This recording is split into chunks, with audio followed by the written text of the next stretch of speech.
साहब दोनों में संबंध भी बना था। हाँ सब कुछ हो ले गानन से तो हल्ला हो ले सब कुछ हो ले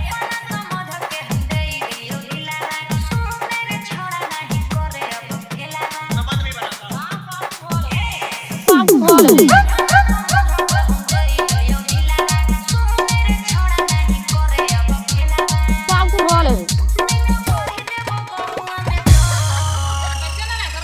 सब कुछ हो ले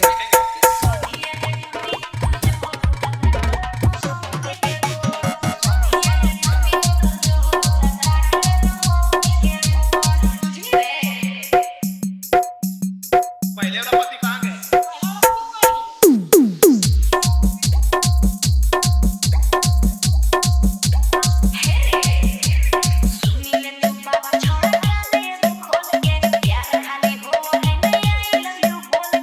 कितना दिन से दोनों करते हैं?